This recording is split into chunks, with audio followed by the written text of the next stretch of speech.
Hey, what's up guys? Mario here. Today's video is gonna be a little different from what I usually make. We're gonna be doing some unboxing of some water blocks for the EVGA RTX2080.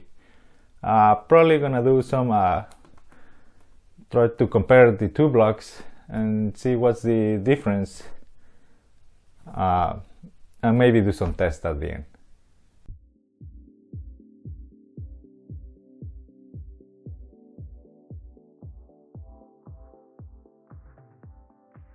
It comes with the installation instructions. We're really gonna need that. We don't wanna just wing it when installing a water block, especially for the GPU. The CPU is a lot easier. It comes with some thermal compound in a package, some strips in blue and black, mounting screws, and 2 G1/4 plugs.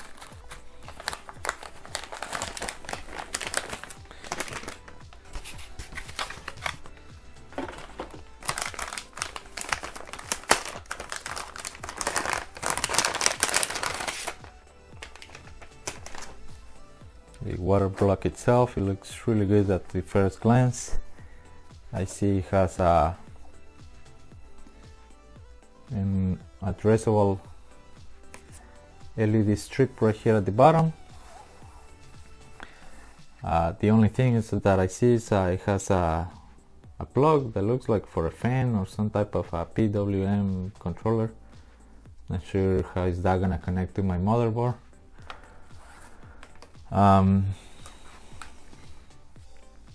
It uses a really thick piece of acrylic as the front of the plate, which I mean, it looks really good.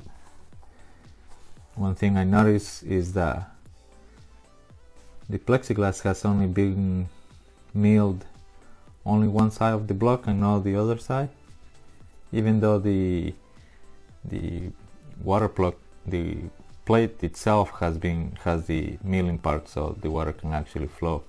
But probably will be maybe nicer to see some of the milling on this side too. But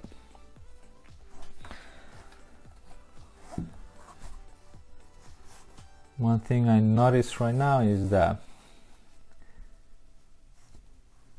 the part of the GPU seems to look the roughest. I mean, you don't feel rough. It just looks when these blocks have been cut with the CNC, somehow they left this part the roughest instead. While these pieces that are usually covered with thermal pads look a lot nicer than this part over here. But we maybe gonna do some tests to see if that actually maybe affects the performance, but overall it looks really good. So now let's unbox the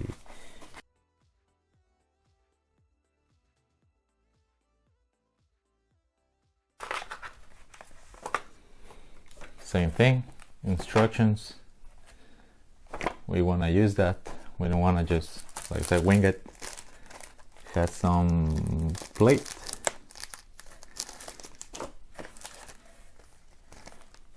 It looks like for plastic, not plastic, but like some type of washers. Thermal compound, the same thing in a package. I guess no longer it comes in a little syringe type thing. The mounting screws, an Allen key. That's it.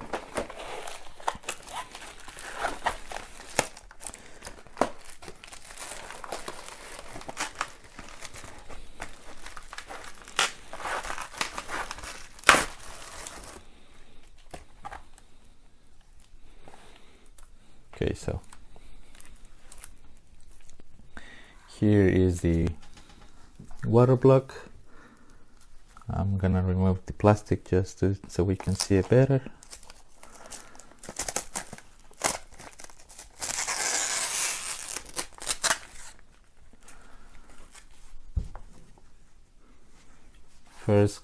First glimpse, I see it has like a smoked piece of plexiglass at the top, which maybe can be removed by removing this, or maybe that piece is actually connected to this aluminum plate too. But if you remove it, maybe you can see the clear part of the plexiglass. So it has like two layers. Right away I can see that the plexiglass, it's milled on both sides, let's say compared to this one, but the milling, it looks like it has been polished, so it's really, you have like a real clear view of the block itself. It has a total of six ports for multiple options on how to run it.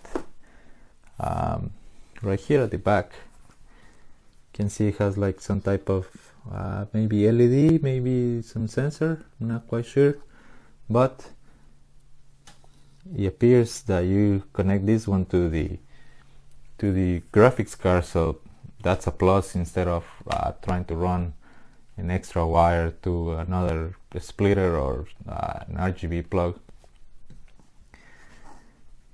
The other thing that I see right away is it comes with the thermal pads installed, and that's a big plus too, because sometimes when you're trying to install, let's say, this type of blocks, and you gotta cut all these little pieces, try to lay them in place, try to not get them to move, it becomes a challenge. While this, it makes installation way easier. The other thing that I see is that, hopefully the camera can pick it up from here, but I'm gonna try to do maybe some closer shots. The finish on this block, it's a lot nicer than this one. This one you can see a lot of tooling marks, like I said. This one, the tooling marks are still there, but they're really fine. The GPU space itself, it seems to be double the size of this one. Hopefully, maybe once I take the graphics card apart, we can see if hopefully the die is now bigger than this. If not, that's not gonna be that good.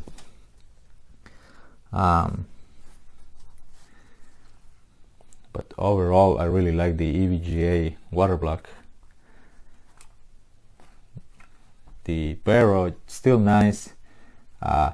It's actually a little cheaper, but we're gonna try to see how they actually perform instead of just going by how they actually look. So I was gonna do the Barrow block first because I didn't want to ruin the thermal pads on this Waterblock in case I end up using this one, but I was just going over their instructions, and the instructions, I guess they're not really that great. It just tells you to unscrew all the screws,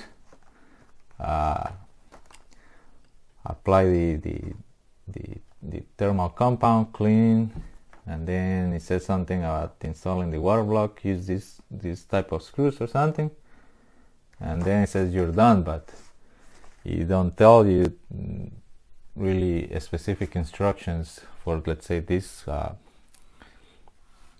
graphics card.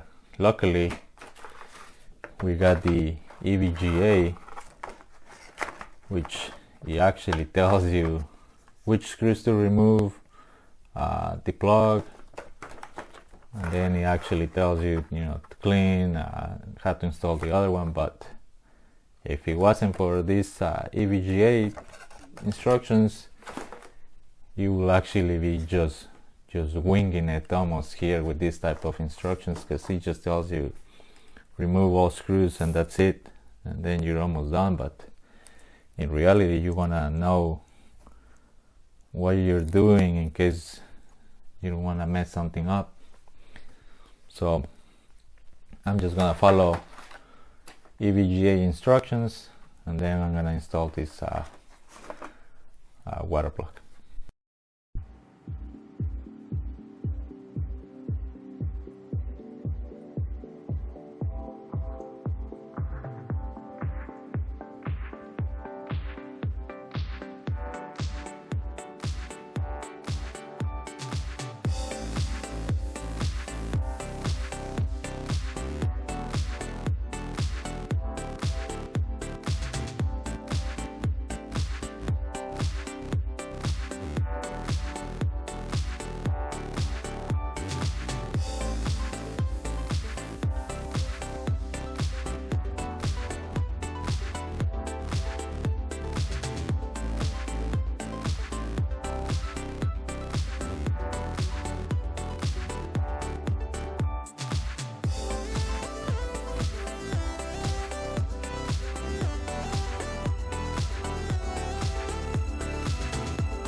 So I just finished testing both water blocks, and the results were almost identically the same when it came to temperatures.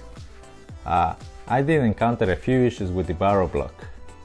One of the issues was that when trying to tighten the screws on this side of the water block, I noticed that the PCB board on the graphics card started to bend. So instead of damaging a brand new graphics card, I left it a little loose on this side. Later on, I actually, after taking it off and putting the EVGA, I actually started to notice something, that on the original heatsink, they actually use a skinnier thermal pad on this side, while me, when I was installing this water block, I actually put a thicker thermal pad on this side. They do provide a skinnier one right here, but that was one of the other issues, that the instructions, they don't actually tell you which thermal pads go, or certain things. It just tells you a couple things, not really too much help. But if I would have switched the thermal pad, probably that would have fixed the bending part and trying to make this piece over here a little tighter. While on the EVGA water block, all thermal pads come pre-installed. That made installation a lot easier. I had no issues with the water block and the PCB board being or starting to bend. The other issue I had with the Barrow block was that the LED strip plug that they provide, it didn't really match any of my LED plugs. Even my motherboard has this type of adapter, but even this adapter don't match this other plug. So instead of me trying to cut this plug and try to attach it to this other plug. I just left it like that, so I couldn't actually test the LEDs on this water block. While with the EVGA, the plug itself, it connects into the graphics card. I managed to control all LEDs through Precision X1 software, so that's another plus to the EVGA water block. It just made things a lot easier. One thing I did like about both water blocks is that you managed to keep your original backplate, so that's really good, because I know there's other water blocks that when you installed it you actually lose your backplate and you have to actually end up buying something else. But I just wanted to make this video since I tried to find some information about these two water blocks and I couldn't find any. Hopefully this video helps you if you're trying to water cool a GTX 2080 or maybe 2080 Ti that's a little similar. Thank you guys for watching, and I'll see you next time.